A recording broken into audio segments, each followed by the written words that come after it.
நாம் கர்த்தருடைய வார்த்தையை கேட்க போகிறோம். எடுத்துக்கொள்வோம். ஆதியாகமம் 2வது அதிகாரம் அதனுடைய 2வது வசனத்தை வாசிக்கலாம். ஆதியாகமம் 2:2.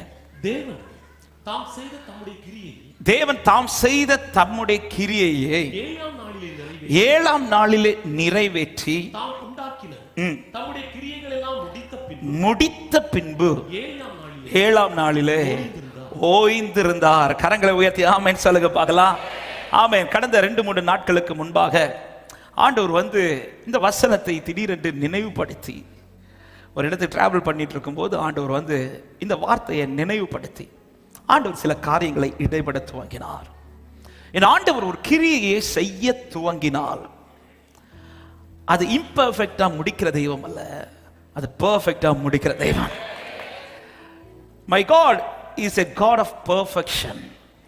என் ஆண்டவருடைய கிரியைகள் என்றுமே முழுமையற்றதாக அல்ல, அல்லது நிறைவற்றதாக அல்ல. என் ஆண்டவர் ஒன்றை செய்ய துவங்கினால் அதை முழுமையாய் என் ஆண்டவர் செய்து முடிப்பார். எத்தனை பேர் நம்பி கரத்தை உயர்த்தி சத்தமாய் ஆமென் சொல்றீங்க? அவருடைய சிருஷ்டிப்பை குறித்து நமக்கு தெரியும். 1வது நாள் துவங்கி 6வது நாளைக்குள்ள அவர் எல்லாவற்றையும் செய்து முடித்து விட்டார். முடித்து விட்டுதான் வேதம் சொல்லுகிறது, அவர் எல்லாவற்றையும் நிறைவேற்றி முடித்த பின்பு, தாம் உண்டாக்கின தம்முடைய கிரியைகள் எல்லாம் முடித்த பின்பு அவர் ஓய்ந்திருந்தார் அப்படின்னு. அப்போ ஒன்றை அவர் துவங்கி விட்டால் அதை முடிக்காம அவர் எப்படி இருக்க மாட்டாரா? ஓய்ந்திருக்க மாட்டார். அவன் நகோமிக்கு ரூத்துக்கு நகோமி சொல்ற வார்த்தை அதுதான். அவர் உனக்குன்னு புறப்பட்டுட்டார்ல, அவர் உனக்குன்னு இதை செய்வேன்னு சொல்லிட்டார்ல, நான் தைரியமா சொல்லுகிறேன் ரூத்தே, அவர் செய்து முடிக்கிறது வரையிலும் என் ஆண்டவர் இளைப்பாற மாட்டார், ஓய்ந்திருக்க மாட்டார். எத்தனை பேர் இந்த கால நேரத்தில் விசுவாசித்து என் ஆண்டவர் செய்து முடிப்பார் என்று நம்புகிறவர்கள்? செஞ்சு முடிக்காம அவருக்கு உட்கார தோணாது. ஹல்லேலூயா.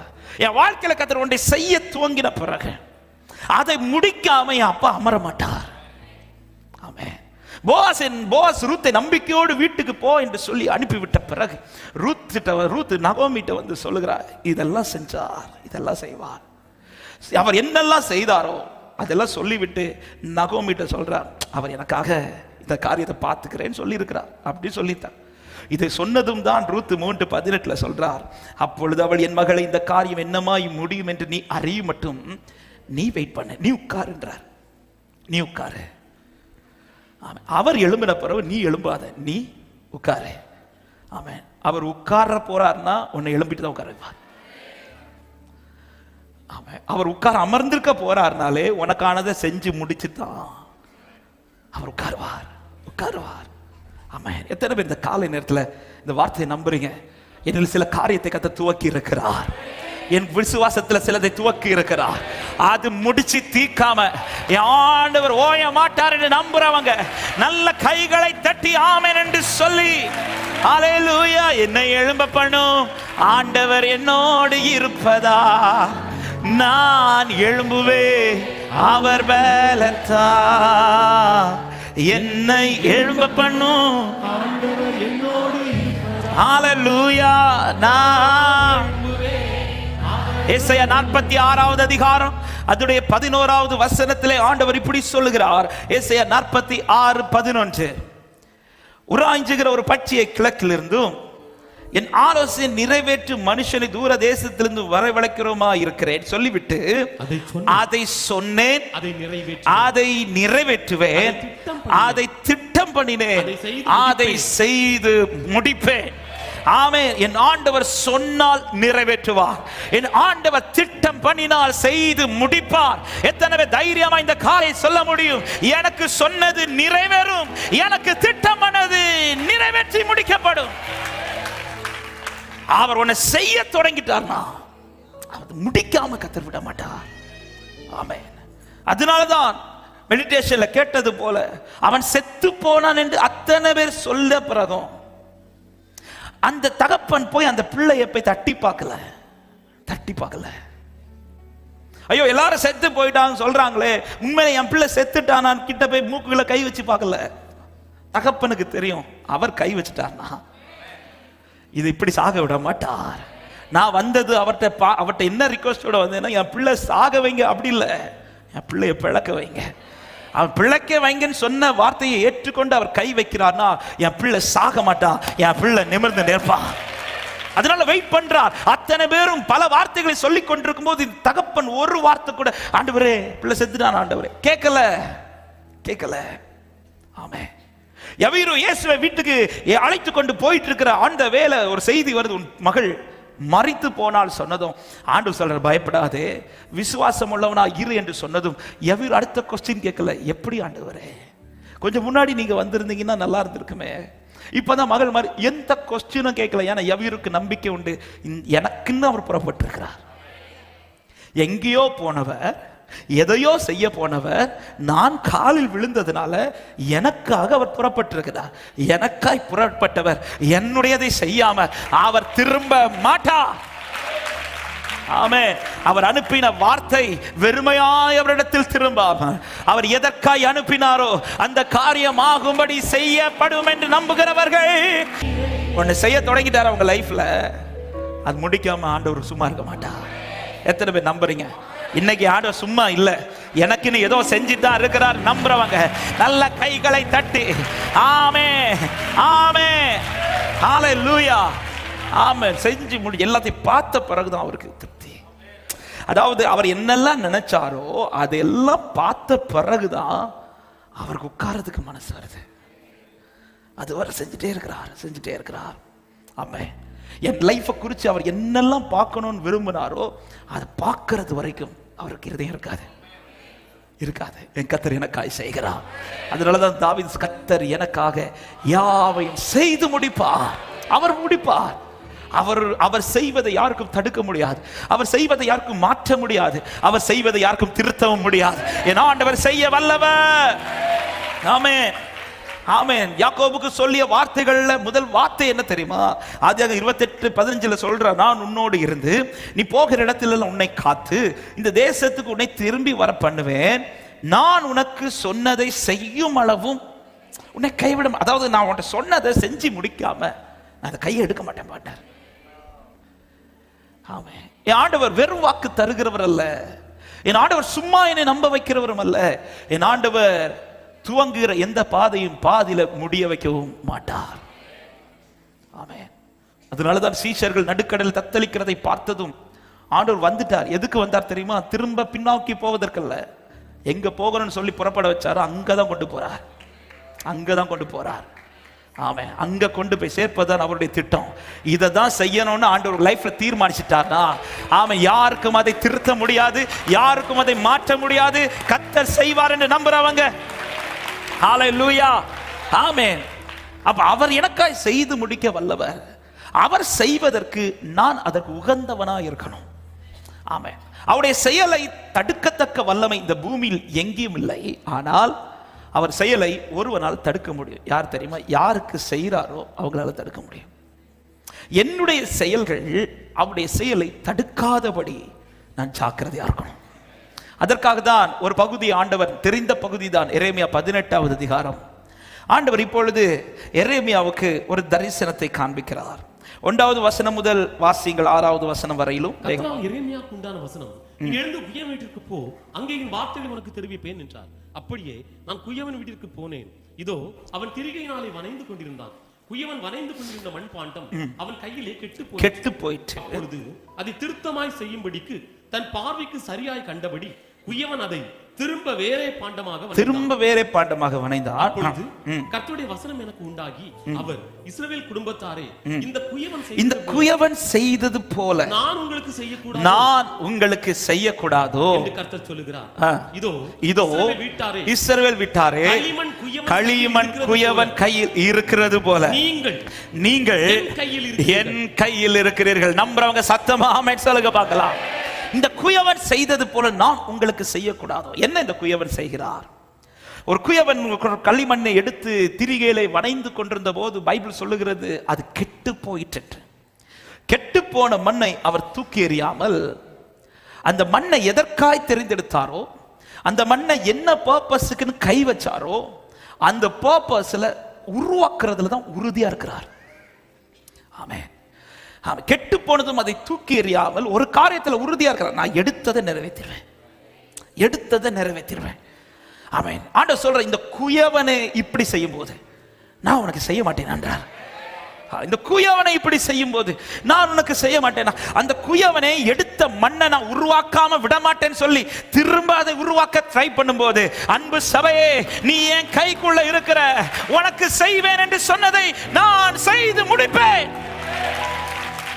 ஹல்லேலூயா. கெட்டு போனது குயவன் எழும்பல, இல்ல இல்ல இல்ல, கெட்டு போனது குயவன் அதுல இருந்து கையவும் எடுக்கல. அவர் எதுக்கு நீ எடுத்தாரோ அதை செய்யாம எழும்ப மாட்டார்.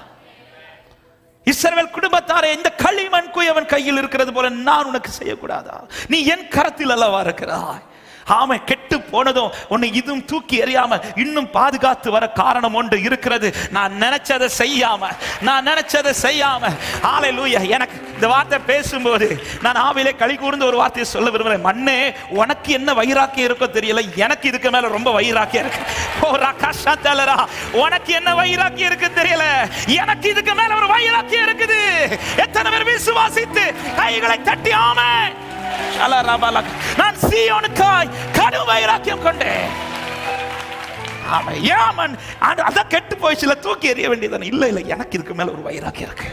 நான் சீயோனுக்காய் கடும் வைராக்கியம். ஏன் கர்த்தர் இன்னும் உங்களை விடாம பிடிச்சு நடத்துறா தெரியுமா?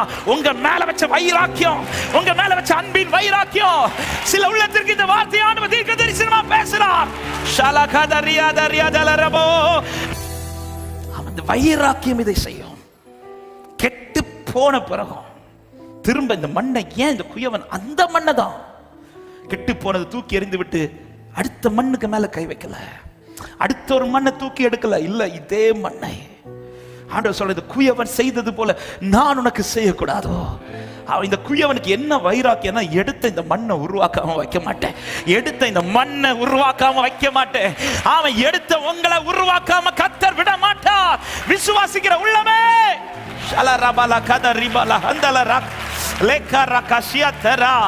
இன்றைக்கு அப்பா சமூகத்துல நின்று நாம் ஆராதித்துக் கொண்டிருக்கிற ரீசன், எடுத்த உடனே பக்தியில் வந்ததினால் அல்ல.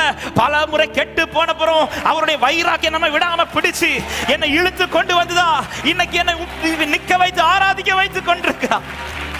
ஆமே ஆமே. இதை நீங்க எத்தனை பேர் டேஸ்ட் பண்றீங்க தெரியல, நான் டேஸ்ட் பண்றேன்.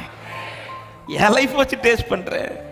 பல முறை கெட்டு போன பிறகும் அப்படிதான் இந்த வார்த்தையை கர்த்தர் பாட வச்சா. பல முறை கெட்டு போன பின்பு, குயவன் கையில் இந்த மண் ஒரு முறை தான் கெட்டு போச்சு, ஆனா அவர் கையில் நான் பல முறை கெட்டு போனவன்.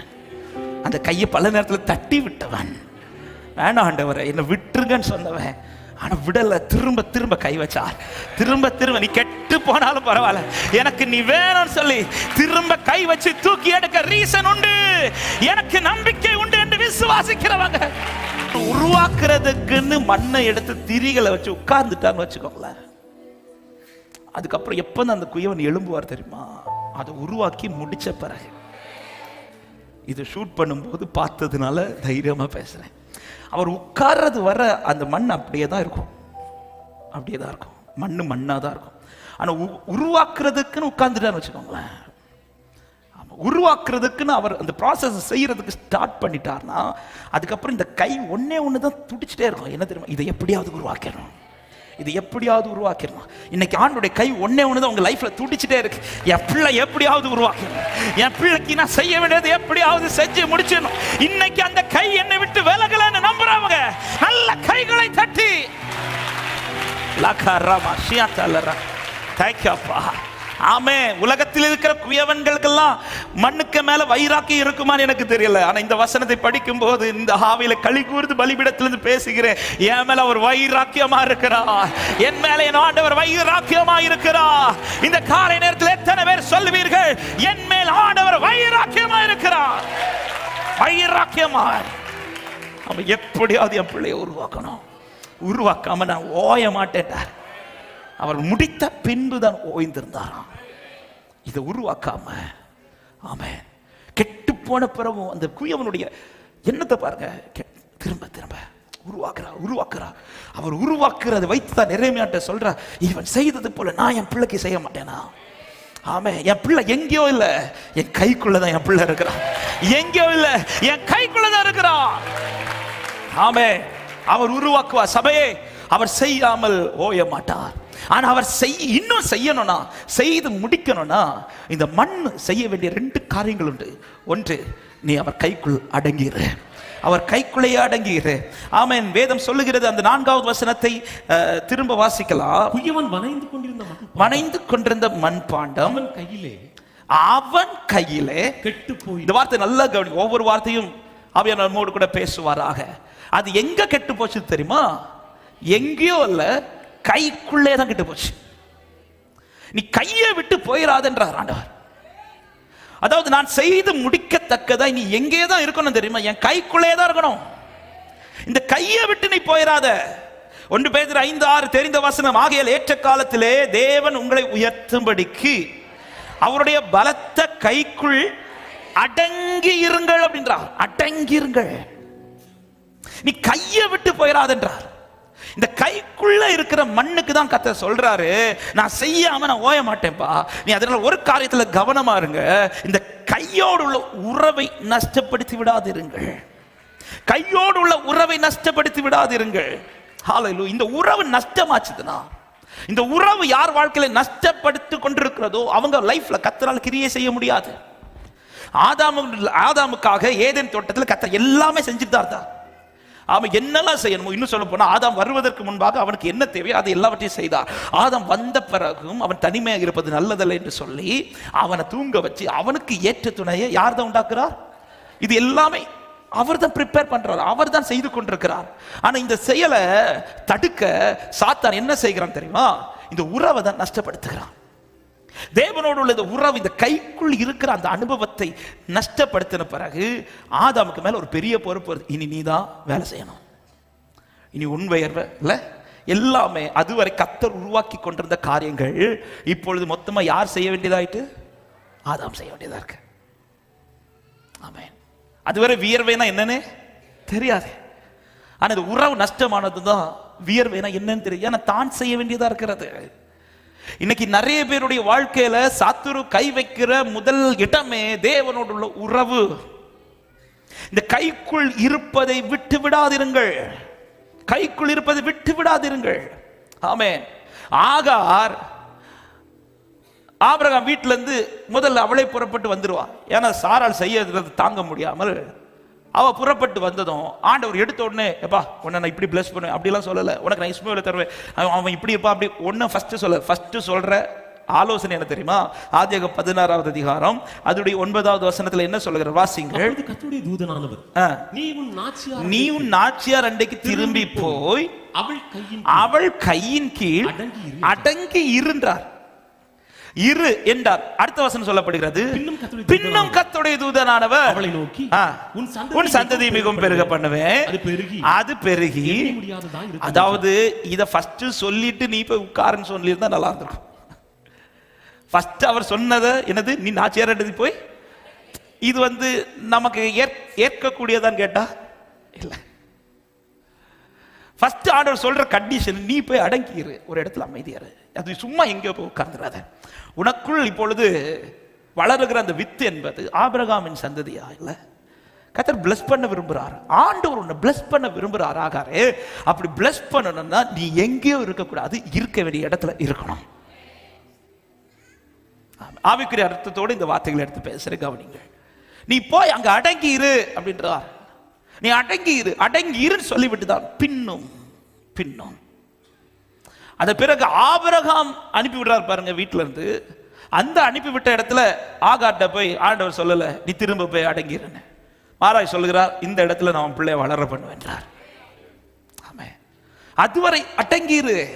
அதாவது அவர் ஒன்றை செய்து முடிக்கிறது வரையில் நான் அவர் கைக்குள் அடங்கி இருக்க வேண்டியது ரொம்ப ரொம்ப ரொம்ப அவசியம், ரொம்ப அவசியம். இந்த கையின் உறவை விட்டு விட்டு நம்மை பிரிக்கிறது தான் சத்துருடைய மிகப்பெரிய தந்திரமா இருக்குது. இன்னைக்கு அநேகருடைய லைஃப்ல ஏன் ஆண்டவர்கள் செஞ்சு முடிக்கலன்னா, முடிக்க வரும்போது அந்த உறவை நஷ்டப்படுத்திடும். ஆபிரகாமின் வாழ்க்கையில் 13 ஆண்டுகள் இந்த உறவு நஷ்டமானது. அவர் சீக்கிரமாவே செஞ்சிருந்திருக்கலாம், ஆனால் ஆபிரகாம் இடையில ஒரு வழியில கொஞ்சம் ட்ராக் மாறி, அதுவரை அவர் சத்தம் கேட்டு செய்து கொண்டிருந்த ஆபிரகாம் இப்பொழுது சாராளின் சத்தம் கேட்டு செய்ய துவங்கிறதும், அந்த ட்ராக் கொஞ்சம் மாறினதும், அந்த உறவு நஷ்டமானதும், அவர் செய்யணும்னு இருந்த இடத்துல அப்படி கொஞ்சம் ஸ்டாப் பண்ணிட்டார், அப்படியே ஸ்டாப் பண்ணிட்டார். அவர் செய்ய வேண்டிய இடத்துல நாம் இருக்க, அவர் கைக்குள்ள, இந்த குயவன் கைக்குள்ள இந்த மண் இருக்க இருக்க இருக்க இந்த மண் கைக்குள்ளதான் கெட்டு போச்சது தவிர அது எங்கேயோ கெட்டு போகவில்லை. அப்போ அவர் என்னை திரும்ப உருவாக்குவதற்கும் அவர் செய்து முடிப்பதற்கும் நான் கைக்குள் இருக்க வேண்டியது அவசியம். கைக்குள் இருக்க வேண்டுமானால் 2 காரியங்கள் என் வாழ்க்கையில் இருக்கணும். 1, கண்மலையை நினைக்கணும். 2, கண்மலையை நம்பணும். சத்தமா ஆமென் சொல்லுங்க பார்க்கலாம். ஆமென். கண்மலையை நினைத்து நிற்கணும். ஆமென். யாத்திராகமம் 33வது அதிகாரம் அதோட 21, 22 வசனங்கள் சொல்லப்பட்டிருக்கிறது. வாசியுங்கள். மோசேயிடத்தில் கர்த்தர் சொல்லுகிற வார்த்தை யாத்திராகமம் 33. இதோ என் அண்டையில் ஒரு இடம் உண்டு, நீ அங்கே கண்மலையில நில்லு சொல்லிவிட்டு அடுத்த வார்த்தை, என் மகிமை கடந்து போகும்போது நான் உன்னை அந்த கண்மலையின் விடிப்பிலே வைத்து நான் கடந்து போக மட்டும் என் கரத்தினால் உன்னை மூடுவேன். அதாவது நான் செஞ்சு முடிக்கிறது வரையிலும் நான் உன்னை என் கைக்குள்ளே வச்சிருப்பேன்றார். இந்த கைக்குள்ள இருப்பதற்கு நீ ஃபர்ஸ்ட் என்ன செய்யணும்னா இந்த கண்மலையில வந்து நிக்கணும். ஆமென். இந்த கண்மலையில நிக்கணும்னா முதல்ல இந்த கண்மலையை நான் நினைக்கணும். ஹல்லேலூயா. கண்மலையை நினைக்கிறவன் கண்மலையில் நிற்பான், கண்மலையில் நிற்கிறவன் கரத்திற்குள் இருப்பான். ஆமென் சொல்லுங்க பார்க்கலாம். இந்த கண்மலையினுடைய நினைவு யாருக்கு மறந்து போகிறதோ, ஆமா, ஒரு தேவ பிள்ளை நன்றாய் புரிந்துக்கணும். ஒரு தேவ பிள்ளை எந்த விதத்திலும் ஆசீர்வதிக்கப்படுவதற்கு ஒரே ஒரு காரணம் தான் உண்டு, அது கண்மலையினால் வருகிற நன்மையினால் மட்டும்தான். ஆமென் சொல்லுங்க பார்க்கலாம். ஹல்லேலூயா. ஆமென். அவர் கண்மலை. ஆமென். உபாகமம் 32வது அதிகாரம் ஒரு சில வசனங்களை வாசிக்க விரும்புகிறேன். உபாகமம் 32வது அதிகாரம் அதோடைய 4 இப்படி சொல்லப்படுகிறது. அவர் கண்மலை, அவர் கிரியை எப்படிப்பட்டதா?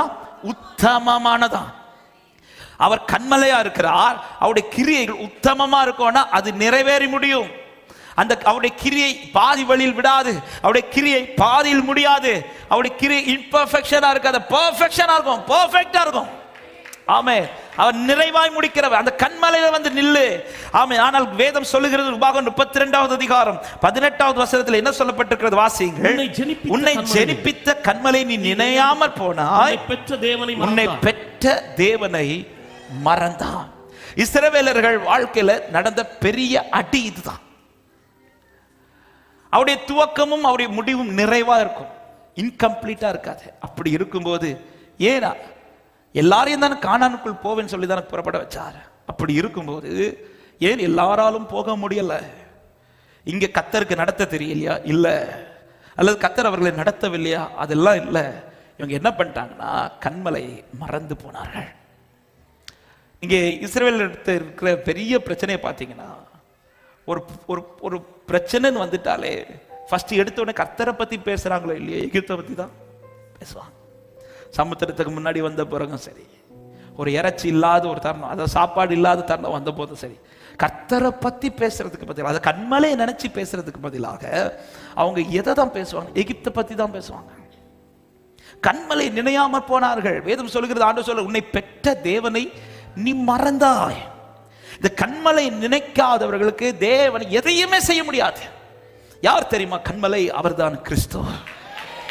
இயேசுவை நினைக்கிறவன் இயேசுவின் இடத்தில் வருவான், இயேசுவின் இடத்தில் வருகிறவனை அவர் தமது கரத்தினால் மறைப்பார்.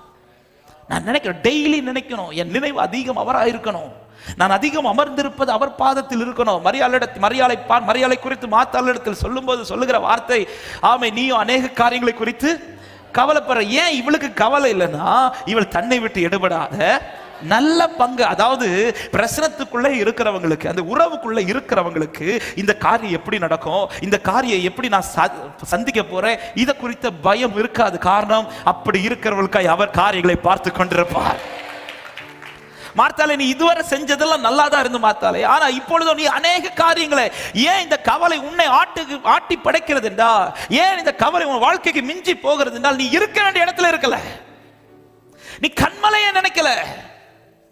ஆமே, நீ தான் இயேசுவை வீட்டுக்குள்ள கூட்டிட்டு வந்த, நீ தான் மீட்டிங் அரேஞ்ச் பண்ண, நீ தான் எல்லாமே செய்கிற, ஆனா உனக்கு அதை தாண்டி ஒரு பாரம் உன் லைஃப்ல ஆட்கொள்ளுகிறது என்ற ரீசன் என்ன? நீ நினைக்க வேண்டியவரை நினைக்கல, இருக்க வேண்டிய இடத்துல உட்கார்ல. ஆனா மரியாதை பாருங்க, இயேசு வந்துட்டாருன்னு தெரிஞ்சதும் வேற எல்லாம் தூக்கி எறிஞ்சிட்டு அவ வந்து அப்படி உட்கார்ந்துட்டா. ஆண்டவர் வந்து அவளை பிளஸ் பண்ணி பாராட்டுறா. அவள் தன்னை விட்டு எடுபடாத நல்ல பங்கு. அதுக்காக மரியாளுக்கு பாரமே இல்லையா? மரியாளுக்கு கவலை இல்லையா?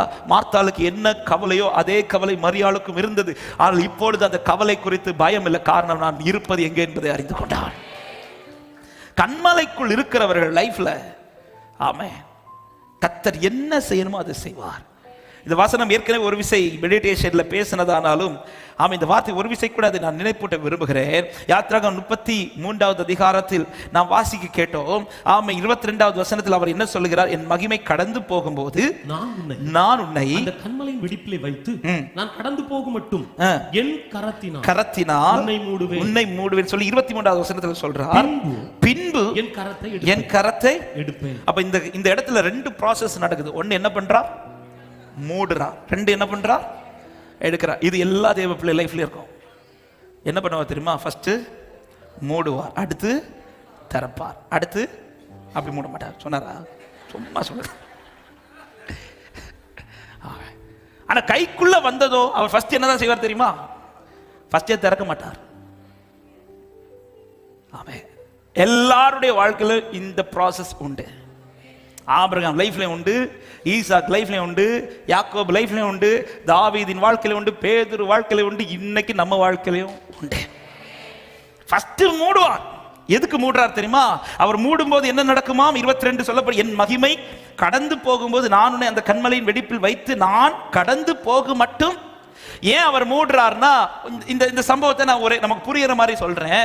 ஆண்டவர் சொல்லுவார், நீ என்னை பார்க்கும்போது என்ன பண்ணிடுவ? நீ செத்துருவப்பா, அப்படி உன்னால பார்க்க முடியாது அப்படின்னு சொன்ன பிறகு கூட மோசை விட மாட்டார். இல்ல, நான் செத்தாலும் பரவாயில்ல ஆண்டவர், எனக்கு பார்க்கணும்னு சொல்லும் போதுதான் ஆண்டவர் சொல்றார், நான் அப்ப உன்னை மூடி வைக்கிறேன்.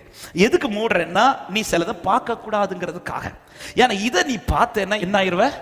செத்துருவ. நீ சாக கூடாம இருக்கும்படிக்கு, நீ சாகாமல் இருக்கும்படி சிலதை நீ பார்க்க கூடாதுங்கிறதுக்காக நான் மூடுறேன். ஆண்டவரே, அப்ப மூடியதான் வைப்பீங்களா? இல்ல, ஒரு டைம் வரும்போது நான் திறப்பேன். அப்ப நீ பார்க்க வேண்டியதை நீ பார்ப்ப. உன்னால எதை பார்க்கணுமோ அதெல்லாம் நீ பார்ப்ப. ஆமென். அப்ப இன்னைக்கு கர்த்தர் என்ன மூடி வச்சிருக்கிறார்னா, இன்னைக்கு நான் சந்திக்க கூடாத சில காரியங்களை என்னை கர்த்தர் கடந்து போக வைத்துக் கொண்டிருக்கிறார். ஏன் ஆண்டவரே இந்த காலத்துல என்ன மூடி வச்சிருக்கீங்க? இப்ப நான் திறந்தேன்னா சிலது பார்த்து நீ செத்துருவப்பா. சில காரியங்கள் லைஃப் இல்லாம ஆக்கிறோம், சில காரியங்கள் லைஃப் மூடி போட்டுறோம். அதனால இன்னைக்கு மூடி வச்சிருக்கிறேன். நான் மூடுறதுனால உன்னை மூட வேண்டியதெல்லாம் உன்னை விட்டு கடந்து போக கொண்டிருக்கிறது. ஒரு டைம் வரும், அப்பொழுது நான் கையை திறப்பேன். அப்பொழுது நீ பார்க்க வேண்டியதை பார்ப்பாய், நீ நிற்க வேண்டிய இடத்தில் நிற்பாய், உனக்கானதை நீ சுதந்தரித்துக் கொள்வாய். ஹல்லேலூயா. இந்த ப்ராசஸை மாத்தி செய்ய மாட்டார். ஃபர்ஸ்ட் திறந்துட்டு அடுத்து மூட மாட்டார். திறந்துட்டு மூட மாட்டார், மூடிட்டு தான் திறப்பார். ஆமா, இன்னைக்கு இந்த கூட்டத்தில் நிறைய பேர் லைஃப் மூடி தான் வச்சிருக்கிறார், இன்னும் திறக்கல. சிலருக்கு திறந்துட்டார். திறந்தவங்களுக்காக ஸ்தோத்திரம். திறக்க போறதற்காக ஆமா ஆமா. மூடுறது கொஞ்ச காலம், திறக்கிறது நிரந்தரம். திறந்தவர் திரும்ப மூட மாட்டார். ஒரு விசை மூடி வச்சிருக்கிறார்.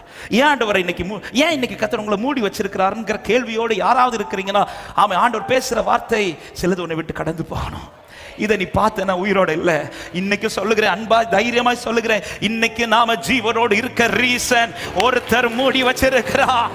நம்புற தேவ பிள்ளைங்க ஆமென் என்று சொல்லி ஹல்லேலூயா. ஆமென் ஆமென். மங்கிற திரியா இருக்கிற சில திரிகள் அப்படி அணைஞ்சு போகிறது போல இருக்கும்போது திடீர்னு பார்த்தா அந்த தீபம் எரியும். திரும்ப ஏன் எரியும்னு பார்த்தா அதை மூடுற ஒரு கை பக்கத்துல வந்து. ஆமென். இந்த கை மூடின உடனெல்லாம் எடுக்க மாட்டாங்க. எப்ப எடுப்பாங்க தெரியுமா? இந்த தீய அணைக்க அடிச்சிட்டு இருந்த காத்து என்னைக்கு நிக்குதோ அதுவரை இந்த கையை வச்சிருப்பாங்க. ஆமா, எத்தனை பேர் நான் சொல்ற வார்த்தை புரிந்து ஆண்டவரை மகிமைப்படுத்துறீங்க? சிலது என்னை விட்டு கடந்து போக மட்டும் அவர் கையை எடுக்க மாட்டார். ஆனால் கடந்து போன பிறகு விசுவாசிக்கிற நல்ல கைகளை தட்டி ஹல்லேலூயா. எனவே இந்த கைக்குள்ள இருக்க நீ நினைக்க வேண்டிய கண்மலை நினைத்து வந்து நில்லு. கண்மலை நினை, அவரை குறிச்ச நினைவு உங்க லைஃப்ல இருந்துட்டே இருக்கட்டும். என்னைக்கு அவரை குறித்த நினைவு என்னில் அற்று போகிறதோ அந்த நாளிலிருந்து புரிந்து கொள்ளுங்கள், அவர் கரத்திலிருந்து நான் கொஞ்சம் கொஞ்சம் விலகிட்டு இருக்கிறேன் என்று அர்த்தம். ஆமென். அப்பா கூட இருக்கிற அந்த நினைவு என்னைக்கு இளையகுமாரனுக்கு அற்று போச்சதோ அன்னையிலிருந்து அவன் எதுக்கு தான் ட்ரை பண்றான்னா, எப்ப அப்பா வீட்டுல இருந்து வெளியில போகலாம். அப்பா வீட்டுல இருந்து வெளியில போகுவதற்கான ரீசன் என்னன்னா, அப்பாவின் மேல் இருக்கிற நினைவு தாண்டி இப்போ உலகத்திற்கு மேல இல்லைன்னா சொத்தை வாங்கிட்டு பூத்த குமாரன் மாதிரி அப்பா கூட தானே இருந்திருப்பாரு. அப்பா விட்டு விலகி போக ரீசன் அப்பா மேல இருக்கிற நினைவு அற்று போனது. ஆனா ஒரு டைம் வந்த போது அவன் எதை நினைக்கிறான்? அப்பாவை நினைக்கிறான். அப்பா இருக்கிற சொத்து ரெண்டாவது தானே, அப்பாவை நினைக்கிறான். எனக்கு அப்பா வீட்டுல எங்க அப்பா இருக்கிறார், அப்பா இருக்கிறார். இந்த நினைவு வந்ததும் அவனை அறியாமலேயே அவன் கால்கள் எதுக்கு விரையுது தெரியுமா? அப்பா கிட்ட போறதுக்கு. கிறிஸ்துவை நினைக்கிறவர்கள் கிறிஸ்துவனிடத்தில் நெருங்குவார்கள். ஆமென். அப்ப டெய்லி இந்த நினைவு என் லைஃப்ல நஷ்டப்படாதபடி, அதாவது இந்த நினைவை விட்டு என்னை இன்னொரு நினைவுக்குள் எது கொண்டு போனாலும் அதை அப்புறப்படுத்துறதுல ஒரு தேவ பிள்ளை உறுதியா இருக்கணும். அது மொபைல் போனா இருக்கலாம், எது வேணாலும், சில பேச்சுக்களா இருக்கலாம். இது என்னை கிறிஸ்துவின் நினைவை விட்டு இன்னொரு நினைவுக்குள்ள கொண்டு போகுது என்றால் அந்த காரியத்தை துண்டிப்பதில் ஒரு தேவ பிள்ளை யோசிக்கவே கூடாது, அதை இம்மிடியேட்டா செய்யணும். ஹல்லேலூயா. சில காரியங்களை பார்க்கிறதா இருக்கலாம், இது என்னை கிறிஸ்துவை விட்டு அப்படி தூரப்படுத்துதா, கிறிஸ்துவின் நினைவை விட்டு என்ன இன்னொரு நினைவுக்குள்ள கொண்டு போகுது, அங்கே நான் ஸ்டாப் பண்ணிடணும். ஒரு பேச்சு இன்னொருத்தங்கிட்ட பேசிட்டு இருக்கும்போது இது கிறிஸ்துவை நினைவு விட்டு என்ன தூரப்படுத்துன்னு அங்கே ஸ்டாப் பண்ணிடணும். அவன் சில காரியங்கள் நான் செய்கிறது கிறிஸ்துவின் நினைவு விட்டு என்ன தூரப்படுத்துன்னு அதை ஸ்டாப் பண்ணிடணும். ஆமென். கண்மலை வந்து நில்லுன்னு சொல்றாருல, நில்லுன்னு சொல்லும் போது ஆண்டவர் அடுத்த ஒரு பெரிய கண்டிஷனே கொடுக்கிறார், எப்படி வந்து நிக்கணும். ஆமென். நீ மட்டும் மலையில வரணும், உன்னை சுத்தி யாரும் இந்த மலையை சுத்தி இருக்கக்கூடாது, எதுவுமே இருக்கக்கூடாது. அப்ப அதெல்லாம் மோசே வந்து உடனே செய்யறார், எல்லாம் செய்யறார். கர்த்தர்கிட்டத்தில் வந்து நிக்கிறதற்கு அவர் நினைச்சு இது எல்லாத்தையுமே செய்யறார். எப்படி மோசே இது உமால சாத்தியமாச்சுதுன்னா, மோசே சொல்வார், எனக்கு அவருடைய நினைவு என்னை, அவருடைய நினைவு நம்மை அவரோடு நெருங்க பண்ணி கொண்டே இருக்கும். அவருடைய நினைவு நம்மை அவரோடு இன்னும் கிட்டி சேர வைத்துக் கொண்டிருக்கும். அவருடைய நினைவு அவருடைய கரத்திற்குள் நம்மை வைத்துக் கொண்டே இருக்கும். நினைக்கிறது மட்டுமல்ல, அடுத்து அவரை நம்பணும். சங்கீதம் 94வது சங்கீதம் அதனுடைய 22வது வசனத்தை வாசியுங்கள். 94:22. கர்த்தரோ எனக்கு அடைக்கலமும் என் தேவன் நான் நம்பி இருக்கிற கண்மலையுமா இருக்கிற. நினைக்கிறது மட்டுமல்ல, இரண்டாவது ரொம்ப தேவை, அவரை முழுமையா நம்பணும்.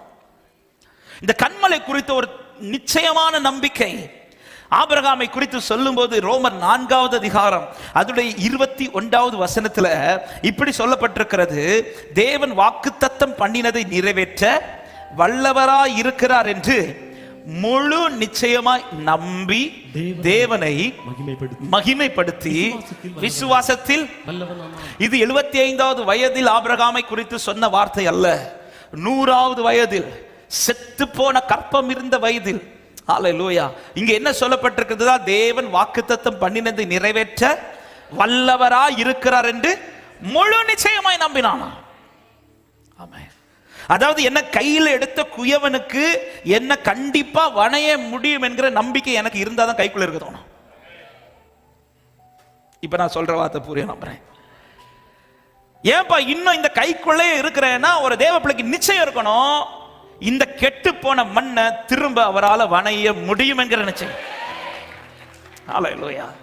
ஆபிரகாம் இன்னும் நீர் சொந்த தேசத்துல விட்டு வந்து 24 வருஷம் ஆகி இப்போ சரீரமா செத்து போன பிறகும் நீர் இன்னும் இதுல உறுதியா எப்படியா நிக்கிறீர்னு கேட்டா ஆபிரகாம் சொல்லுகிறார், தேவன் வாக்குத்தத்தம் பண்ணினதை நிறைவேற்ற வல்லவராயிருக்கிறார் என்பதை நான் முழு நிச்சயமா நம்புறேன் என்றார். ஆமென். அவர் நிறைவேற்றுவதற்கு என் சரீரத்தின் பலவீனம் ஒரு தடை கிடையாது. அவர் நிறைவேற்றுவதற்கு என் சூழ்நிலை ஒரு தடை கிடையாது. என் ஆண்டவர் சொன்னதை நிறைவேற்றி முடிக்க அவர் வல்லவராயிருக்கிறார். எத்தனை பேர் நம்பி ஆமென் என்று சொல்லுகிறீர்கள்? அதுல நம்பி விசுவாசத்தில் வல்லவனாகிறான், விசுவாசத்தில் வல்லவனாகிறான். எனவேதான் நம்மிடத்திலே ஏசாயா தீர்க்கதரிசியை கொண்டு எழுதும் போது ஆண்டவர் சொல்லுகிறார், 51வது அதிகாரம் ஏசாயா 51 1 2 3 வசனங்களை வேகமாய் வாசியுங்கள். நீதியை பின்பற்றி கர்த்தரை தேடுகிற நீங்கள் எனக்கு செவி கொடுங்கள். நீங்கள் வெட்டி எடுக்கப்பட்ட கன்மலையும் தோண்டி எடுக்கப்பட்ட துறவின் குழியையும் நோக்கி பாருங்கள். தகப்பனாய் ஆபிரகாமை உங்களை பெற்ற சாராளையும் நோக்கி பாருங்கள். அவன் ஒருவனாய் இருக்கையில் நான் அவனை அழைத்து ஆசீர்வதித்து பெருக பண்ணி சொல்லிவிட்டு 3வது வசனம், கர்த்தர் சீயோனுக்கு ஆறுதல் செய்வார், அதின் பாழான ஸ்தலங்களை எல்லாம் தேறுதல் அடைய செய்து வனாந்திரத்தை ஏதேனை போலவும் அதின் அவாந்தர வெளியை கர்த்தரின் தோட்டத்தை போலவும் ஆக்குவார். சந்தோஷமும் மகிழ்ச்சியும் துதியும் கீத சத்தமும் அதில் உண்டாயிருக்கும் என்று நம்புறவங்க நல்ல கரங்களை தட்டி என் லைஃப்ல இது உண்டாகும் என்று விசுவாசிக்கிறவங்க ஆமென்.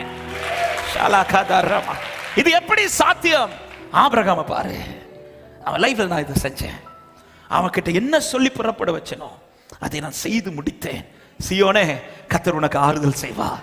அதன் பாலான ஸ்தலங்களை எல்லாம் கர்த்தர் தேறுதல் அடைய செய்து, அதன் வனாந்திரத்தை ஏதேனை போலவும் அதன் அவாந்திர வெளியை கர்த்தரின் தோட்டத்தை போலவும் ஆக்குவார். எல்லாரும் வலது கரத்தை உயர்த்தி இந்த கடைசி வார்த்தை, சந்தோஷமும் மகிழ்ச்சியும் துதியும் கீத சத்தமும் என்னில் உண்டாயிருக்கும் என்று நம்புறவங்க ஆமென்.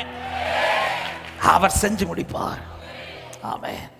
நீ கண்மலையிலே நினைத்து நில்லு, நீ கண்மலையை நம்பு. முழு நிச்சயமான நம்பிக்கை என்பது ஆமென். அதாவது எப்பேற்பட்ட சூழ்நிலையானாலும் இந்த நம்பிக்கையை தாண்டி இன்னொரு நபர் மேலேயோ இன்னொரு காரியத்தின் மேலேயோ எனக்கு நம்பிக்கை வராது. கர்த்தர் மேல் நம்பிக்கை வைத்து, எரேமியா 17:7, கர்த்தர் மேல் நம்பிக்கை வைத்து கர்த்தரையே தன் நம்பிக்கையா. எத்தனை பேர் இந்த பகல் நேரத்தில் சொல்ல முடியும், அவர் தான் என் நம்பிக்கைன்னு சொல்லுங்க. அவர் தான் என் நம்பிக்கை. இந்த நம்பிக்கையில் அசைவராதபடி காத்துக்கொள்ளுங்க. குயவன் கையிலுக்குள்ள இருக்கிற மண்ணு கைக்குள்ள இன்னும் இருக்கணும்னா இந்த மண்ணுக்கு ஒரு நம்பிக்கை இருக்கணும், இந்த கையால என்னை உருவாக்க முடியும். ஆமென். கைக்குள் இருக்கிறதுக்கு முதல்ல இந்த கையை நான் இந்த உறவை விட்டுறக்கூடாது. ரெண்டாவது எனக்கு நம்பிக்கை இருக்கணும். ஆமென். கெட்டு போயிட்டேன் உண்மைதான், சிலது லைஃப்ல இடிஞ்சிருச்சு உண்மைதான், ஆனா எனக்கு இந்த கைக்கு மேல நம்பிக்கை உண்டு. ஆமென். அந்த கரம் என்னை உருவாக்கும் என்று சொல்ல, எனக்கு நம்பிக்கை உண்டு, உந்தன் கரத்தில் என்னை நீ. ஆமென் சொல்லுங்க, எனக்கு நம்பிக்கை உண்டு உந்தன். ஆமென். இரண்டாவது ஒரே ஒரு காரியத்தை ஒரு 5 நிமிஷத்துல சொல்லி நான் ஜெபிக்கிறேன். ரெண்டாவது, இந்த மண்ணு அவர் நினைச்சதுபடி செய்யணும்னா அந்த எரேமியா 18வது அதிகாரம் 4வது வசனத்தை ஒரு விசை கூட வாசிக்கலாம். குயவன் வனைந்து கொண்டிருந்த மண்பாண்டம் அவன் கையிலே கெட்டு போயிற்று. அப்பொழுது அதை திருத்தமாய் செய்யும்படிக்கு தன் பார்வைக்கு சரியாய் கண்டபடி குயவன் அதை திரும்ப வேறே. இதை நான் இப்படி சொல்ல விரும்புகிறேன், அடங்கி இருப்பது எவ்வளவு முக்கியமோ அதை விட ரொம்ப ரொம்ப முக்கியம் அவர் பார்வையின்படி உருவாகிறது. ஆமென். என் லைஃப் கர்த்தர் ஒன்று பார்த்து வச்சிருக்கிறார் பாருங்க, அதை தான் நான் என் லைஃப்ல பார்க்கணும். ஆமென் சொல்லுங்க பார்க்கலாம். நான் நினைச்சதெல்லாம் நான் பார்க்க கூடாது, அவர் என்ன நினைச்சாரோ அதை நான் பார்க்கணும். இதுக்கு ஒப்பு கொடுக்கணும். நமக்குள்ள பல ஆசைகள் உண்டு, பல விருப்பங்கள் உண்டு. ஆனா நாம் விரும்புகிறதை பார்க்கிறது அல்ல நம்முடைய ஏக்கமா இருக்க வேண்டியது, அவர் என்கிட்ட என்ன விரும்புகிறார். அதான் நான் பலமுறை அடிக்கடி என்கிட்ட ஜெபிக்க வரும்போதெல்லாம் அவங்களுக்கு ஜெபிக்கும் போது இப்படிதான் சொல்லி ஜெபிப்பேன், ஆண்டவரே நீங்க இவங்க லைஃப்ல என்ன பார்த்து வச்சிருக்கிறீங்களோ அதை இவங்க பார்க்கட்டும் ஆண்டவரே.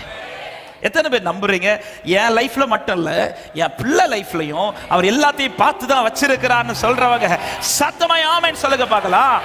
ஆமென். அழைக்கப்பட்ட 30 தீர்க்கதரிசிகளுக்கும் 30 பேருக்கும் பந்தியில எல்லாம் கொடுக்கப்பட்டு கொண்டிருந்தது.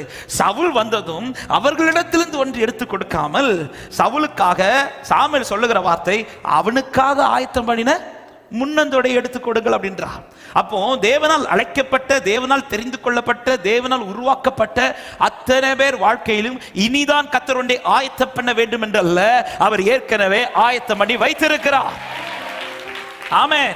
இந்த மண்ணை குயவன் கையில எடுத்த பிறகு இதை எப்படி உருவாக்கலாம் அப்படின்னு டிசைட் பண்ண மாட்டார். அந்த மண்ணு கை வைக்கிறதுக்கு முன்பாகவே இந்த மண்ணை உருவாக்குற ஒரு பிக்சரை மைண்ட்ல வச்சிருப்பார். ஆமென். வீடை கட்ட அஸ்திபாரம் கல்ல போட்ட பிறகு ஒவ்வொரு பில்லரை எழுப்பும் போது இதுல அடுத்து என்ன செய்ய இப்படி யோசிக்க மாட்டாங்க.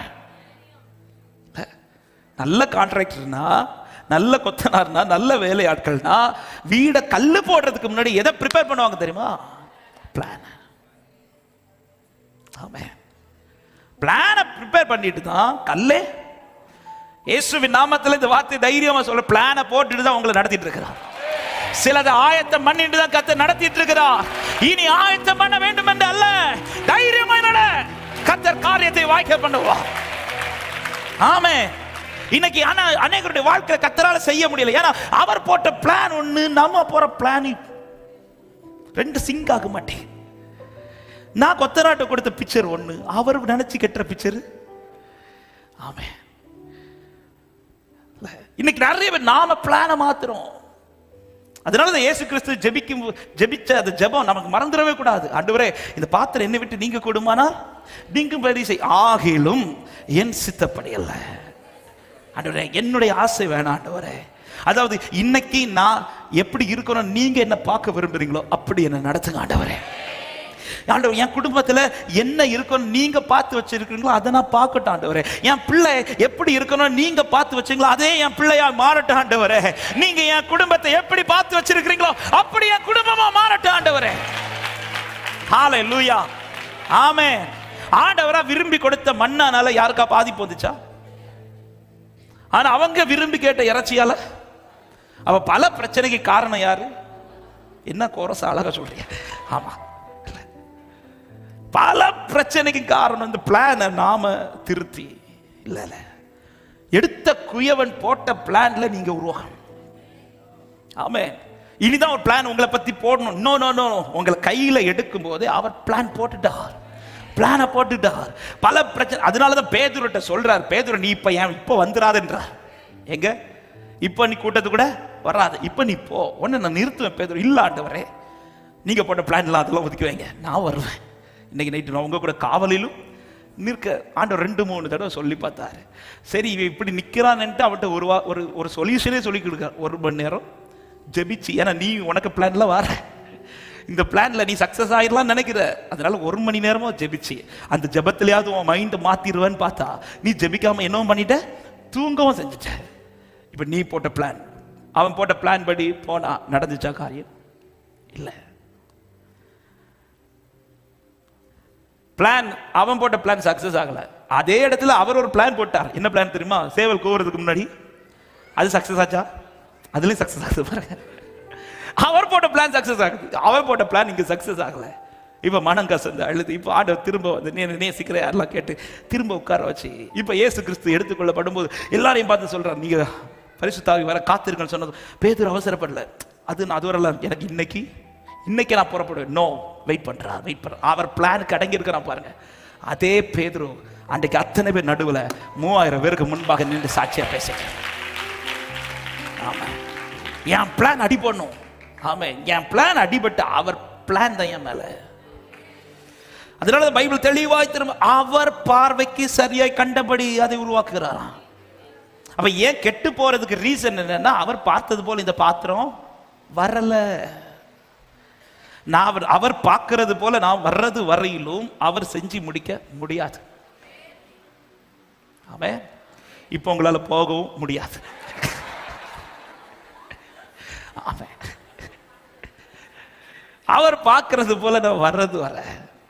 ஆபிரகாமே, நீ ஆபிரகாமா, நீ உன்னை நான் பார்க்கிறது வரையில் ஈசாக்கு உனக்கு தர முடியாது. உன்னை நான் ஆபிரகாமா பார்க்கணும். சாராயே, நீ சாராயா நான் உன்னை பார்க்கிறது வரையில் எனக்கு தர முடியாது. உன்னை நான் சாராளா பார்க்கணும். ஆமா, கர்த்தர் பார்க்கிற பார்வையின்படி நீங்கள் மாறுங்கள், உங்கள் வாழ்க்கையில அவர் செய்து முடிப்பார். ஆமே ஆமே. அதுக்கு என்ன செய்யணும்? ஒன்னும் செய்யட்டான், ஆண்டவர் கையில் ஒப்பு கொடு. உங்களுக்கு எப்படி என்ன உருவாக்கணும், அவர் திட்டம் வச்சுட்டார். அவர் பிளான் வச்சுட்டு தான் உங்களை உருவாக்கிட்டு இருக்கிறார். அவர் உன்னை பார்த்து வச்சு உருவாக்கிட்டு இருக்கிறார். எனக்கு ஒரு நம்பிக்கை இருக்கு, அவர் வச்சிருக்கிற பிளான்ல தீமை கிடையாது. அவர் வச்சிருக்கிற பிளான்ல நன்மை மட்டும்தான் இருக்கிறது. எத்தனை பேர் ஆமென் சொல்றீங்க? ஹல்லேலூயா. அவர் வச்ச பிளான் படி, அப்ப அவர் பார்வையின்படி உருவாக ஒன்று அவர் கைக்குள் இருங்கள், அவர் பார்வையின்படி உருவாகுங்கள். அவர் செஞ்சு முடிக்காம ஓய மாட்டார். எல்லாரும் எழுந்திருக்கலாமா தேவ சமூகத்துல? கண்களை மூடி ஆண்டவர் உங்களை பார்த்து பேசுற வார்த்தை, நான் உன் மேல வைராக்கியமா இருக்கிறேன், நான் உனக்கு செய்ய வேண்டியதை செஞ்சு முடிப்பேன். ஆமா, நீ என்னை மட்டும் நினைச்சுக்கோ, என் கைக்குள்ள மட்டும் அடங்கிரு, என் சித்தப்படி உருவாக்க விட்டுக்கொடு. ஆமா, கர்த்தர் செய்து முடிக்காமல் அவர் ஓய்ந்திருக்க மாட்டார். எல்லா கிரியைகளை செய்து முடித்த பின்புதான் என் கர்த்தர் ஓய்ந்திருப்பா. விசுவாசிக்கிற நல்ல கைகளை தட்டி நன்றி தகப்பனே, பரிசுத்தமுள்ள நல்ல தகப்பனே, நன்றியோடு உம்மை துதிக்கிறோம். கிருபையா இந்த காலை நேரத்தில் உம்முடைய சமூகத்திலே வந்து உம்மை பாடி ஆராதிக்க, உம்முடைய வார்த்தைகளை கேட்க தேவன் பாராட்டின தயவுக்காக நன்றி. உம்முடைய கிரியைகளை செய்து முடித்த பின்பு நீர் ஓய்ந்திருந்தீர் என்று வேதம் சொல்லுகிறதாப்பா. எங்களில் நற்கிரியை துவக்கினவர், எங்களுடைய விசுவாசத்தை துவக்கினவர், அதை நிறைவேற்றி முடிக்கிறவராயிருக்கிறேன். ஆண்டவரே, நீங்க முடிக்காம இருக்க மாட்டீங்கப்பா, நிச்சயம் முடிப்பீர். என்னுடைய வாழ்க்கையில எல்லாவற்றையும் கம்ப்ளீட் பண்ண போறதற்காக நன்றி. எல்லா காரியங்களையும் நீ நிறைவேற்றி முடிக்க போறதற்காக நன்றி. ஆமென். கேட்ட வார்த்தையின்படியே கரத்திற்குள் இருக்க, பார்வையின்படி உருவாக்கப்பட கர்த்தர் கிருபை தாரும். ஒவ்வொரு சமாதானத்தோடு அனுப்பும். பல நாட்கள் சந்தித்த பல பிரச்சனைகளுக்கு இன்று நீர் முற்றுப்புள்ளி வைத்ததற்காக நன்றி. விடுதலையோடு உடைய பிள்ளைகள் உண்மை மகிமைப்படுத்துவார்களாக. போகும்போது பிரயாணங்களை காத்துக்கொள்ளுங்க ஆண்டவரே. நாங்கள் ஜெபித்த ஜெபங்கள் எல்லாம் நீர் கேட்டு பதில் தருகிறதற்காக நன்றி செலுத்துகிறோம். தொடர்ந்து எல்லாம் ஆண்டவர் எல்லா கனமும் மகிமையும் ஒருவருக்கே செலுத்துகிறோம்.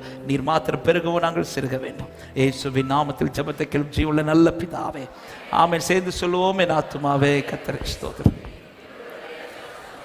என் ஆத்துமாவே கர்த்தரை ஸ்தோத்திரி. கர்த்தர் செய்த சகல உபகாரங்களை மறவாதே. ஆமென். நம்முடைய கர்த்தராகிய இயேசு கிறிஸ்துவின் கிருபையும் பிதாவாகிய தேவனுடைய அன்பும் பரிசுத்த ஆவியானுடைய ஐக்கியமும் சிநேகமும் பாதுகாவலும் நம் அனைவரோடும் சகல பரிசுத்தவான்களோடும் கர்த்தருடைய வருகை மட்டும் தங்கியிருப்பதாக. ஆமென், ஆமென். சமாதானத்தோடு போய் வாருங்கள். கர்த்தர் உங்களை ஆசீர்வதிப்பார். நான் அல்ல இயேசுவே என்னில் வாழ்கின்றார், இனி நான் அல்ல இயேசுவே என்னில் வாழ்கின்றார். நான் அல்ல இயேசுவே என்னில் வாழ்கின்றார், இனி நான் அல்ல இயேசுவே என்னில்